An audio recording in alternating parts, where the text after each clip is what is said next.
Espera. Hay algo. Tienes razón.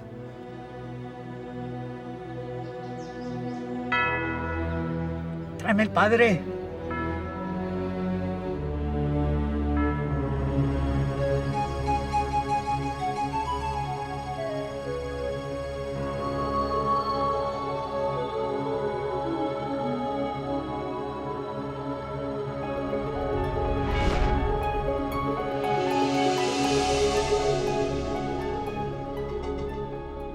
History is a gift of knowledge handed down to us by generations past.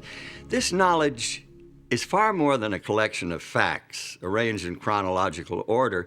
It's a source of enlightenment that helps us understand ourselves and our place, our purpose in our world and in the universe around us. The progress of research in history, archaeology, ancient languages, and anthropology has yielded information that has been hidden for many centuries. And this provides us with important new insights into the meaning of our lives. It's natural to start a story at the beginning, but in the case of our own story, that's more easily said than done. How can we discover the origins of our own experiences?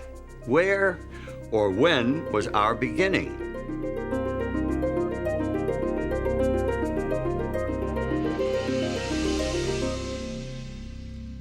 The ancient Babylonians left us one of the oldest myths about human origins. It's an epic creation poem that was written sometime during the 2nd millennium BC. It's called the Enuma Elish, which translated means when on high. When on high the heaven had not been named, firm ground below had not been called by name, not but primordial Apsu their begetter, and Mumu Tiamat, she who bore them all, their waters commingling as a single body. According to the experts, the ancient Babylonians believed that Apsu represents sweet water and Tiamat salt water. At the beginning of creation, the two had not yet been separated. Mingled together as they were, they possessed within them the seeds of life. They brought forth generations of gods who, in the course of time, created man. The Navajo and Pueblo Indians of North America share a traditional view of several separate creations. The Aztecs of Old Mexico had a similar belief. The god Quetzalcoatl invented people, molding them from ash. A great flood came, and all the people became fish. The Creator tried again, but there was a complete eclipse of the sun, and in the darkness, all the people were killed and eaten by jaguars. A rain of volcanic fire and ash destroyed the third creation. The fourth attempt was foiled when the world was ravaged by a violent hurricane, and people turned into apes. The earth as we know it is the result of the fifth creation and is doomed to ultimate destruction by earthquake and famine. Not a very reassuring picture, is it? And yet this worldview was very real to the Aztecs. This is all depicted in the famous Sunstone, perhaps the single most important artifact from the Aztec civilization. Created in the 15th century, it weighs in at over 25 tons. Very substantial evidence of their view of beginnings. It's all there, carved in stone. But does it accurately portray our beginnings?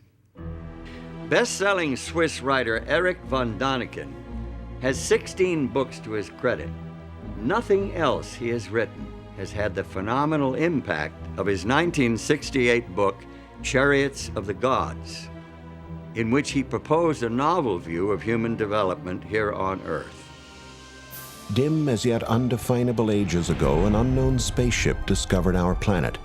The crew of the spaceship soon found out that the Earth had all the prerequisites for intelligent life to develop. Obviously, the man of those times was no Homo sapiens, but something rather different.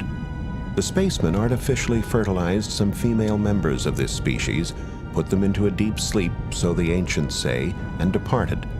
Thousands of years later, the space travelers returned. They repeated their breeding experiments several times, until finally they produced a creature intelligent enough to have the rules of society imparted to it. The Bible and the Quran are the basis for the traditional Judeo-Christian and Islamic teachings about our beginnings. Both point to a creator from outside the bounds of space and time. They picture an all-powerful being who is above and beyond the natural laws that govern our physical universe. They teach that this creator God exercised his supernatural power and created everything according to his divine purpose. The Bible includes this summary reference to the creation. By the word of the Lord were the heavens made, and all the host of them by the breath of his mouth. For he spake, and it was done. He commanded, and it stood fast. The Quran, Holy Book of Islam, shares the basic biblical view of creation this way. Lo, your Lord is Allah, who created the heavens and the earth in 6 days. Then mounted he the throne. He covereth the night with the day, which is in haste to follow it, and hath made the sun and the moon and the stars subservient by his command. His verily is all creation and commandment. Blessed be Allah, the Lord of the worlds. By the early 1800s, some scientists were proposing new theories regarding the origin of life on Earth, theories that conflicted with traditional creationism. In December of 1831, the HMS Beagle set sail from England on a 5-year round-the-world voyage. Aboard this survey ship as an unpaid naturalist was 22-year-old Charles Darwin. Darwin's observations and conclusions would revolutionize the conventional view of origins. Their idea was that God had created specifically for each environment the animals and plants that fit into it. Well, if that was true, then one oceanic island ought to resemble another oceanic island. And what Darwin found was that the oceanic islands didn't look anything alike. The species that were on the oceanic islands were similar to the nearest continent, not to other oceanic islands. Darwin's most significant discoveries took place in the Galapagos Islands, more than 1,000 kilometers, about 600 miles, off the west coast of Ecuador. Darwin discovered animal species that were unique to that archipelago. He also noted distinct variations between similar animals on different islands. He came back one day having picked up a tortoise shell from the island that he had been visiting, and the fellow who lived there and was staying at the main population center said, "Oh, you've been to," and named the island he'd been to, and he was floored. He said, "How do you know where I've been?" And he says, "Because that tortoise came from the island." And he says, "How do you know that?" And he said, "Because each island has a specially shaped tortoise, and I can recognize them." And that just blew his socks off. Darwin's observations ultimately led to the development of his theory of natural selection and the publication in 1859 of his book on the origin of species. The first edition was sold out the first day, and 5 subsequent editions with revisions were to follow. Often referred to as the book that shook the world, it helped pioneer modern scientific thought about our origins.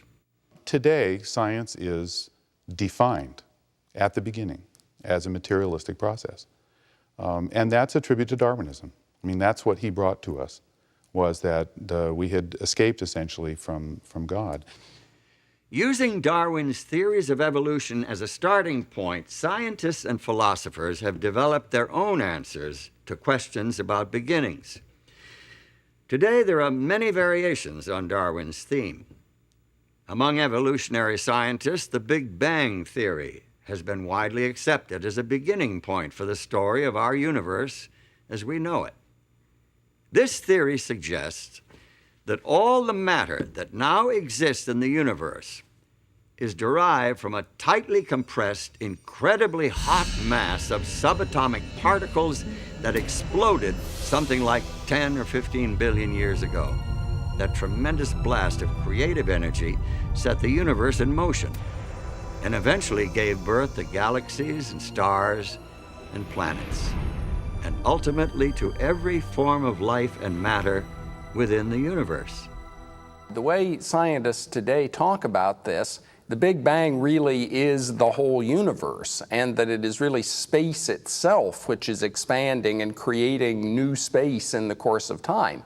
If we think of ourselves in a way as kind of being able to look at the universe from some extra dimension, it perhaps would appear as the tremendous explosion starting out from a single point.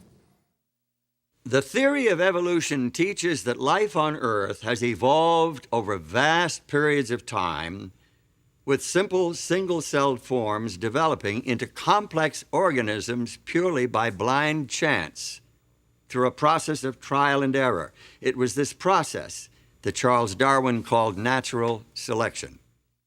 And he said, essentially, that there were 4 steps. He said, first of all, variation exists. No two individuals in a population are ever exactly alike.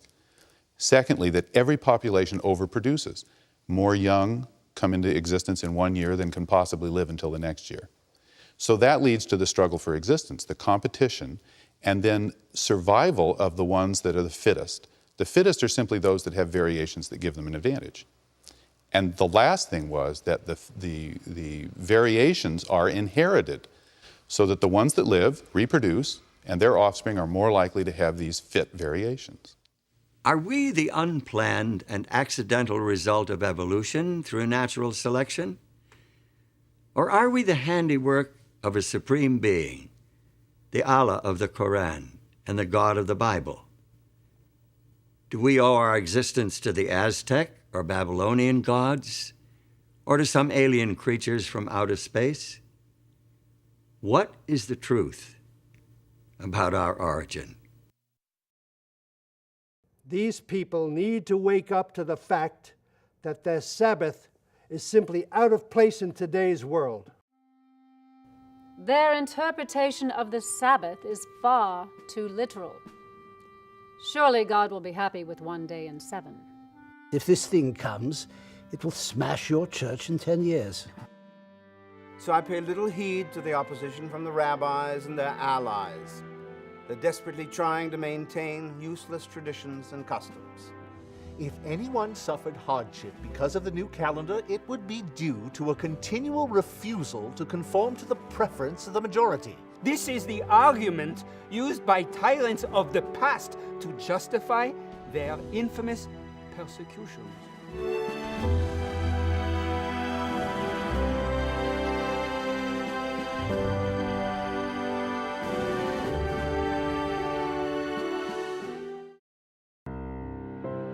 Is he in hell? Is Davy in hell? Do you remember? We had a date. We are here today to refute the dangerous teachings of Edward Fudge. You should all be ashamed. We feel that now might be a good time for a change. Folks are partial to the truth that they've already got. I am proud of you. But one thing I do know, if the Bible says it, it's true. Even if the whole world is against it.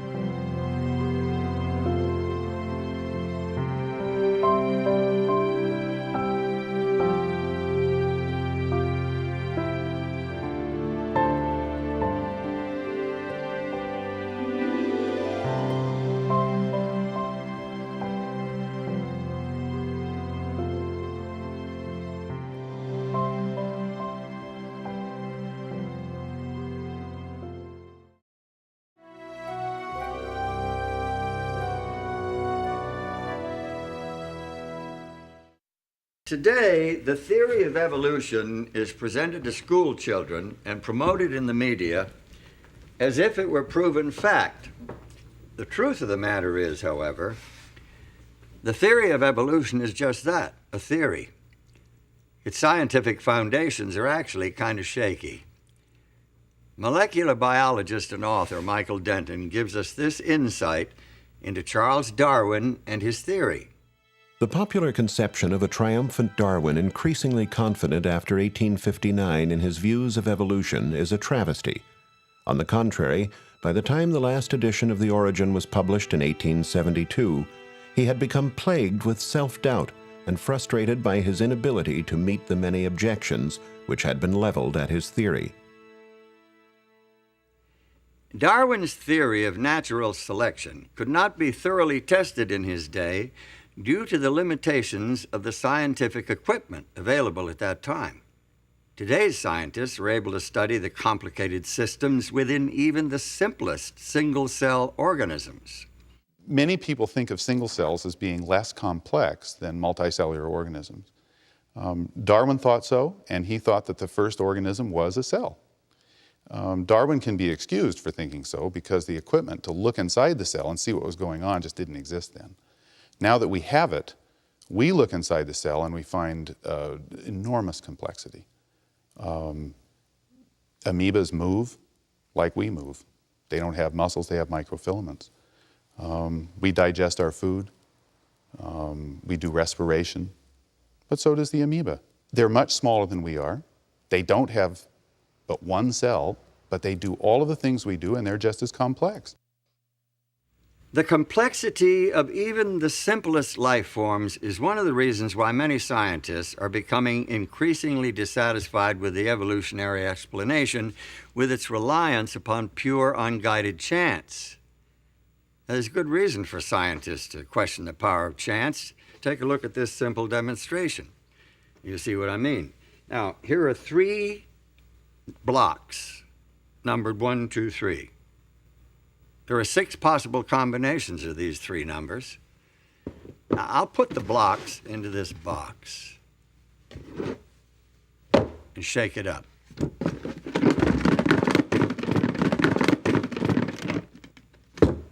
Now, if I were to take out the blocks one at a time, what are my chances of taking them out in numerical order?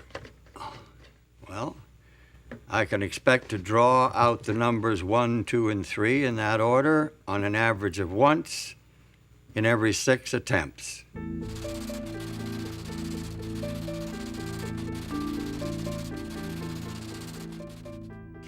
Now, here are 2 more blocks, numbered 4 and 5. I'll add them to the 3 others in the box. Now, there are 120 possible combinations. The law of averages tells me that I can expect to pull out blocks numbered 1, 2, 3, 4, and 5 in that order on the average of once in every 120 tries. Now, look, here are blocks numbered 6 through 10. I'll put them in the box with the others.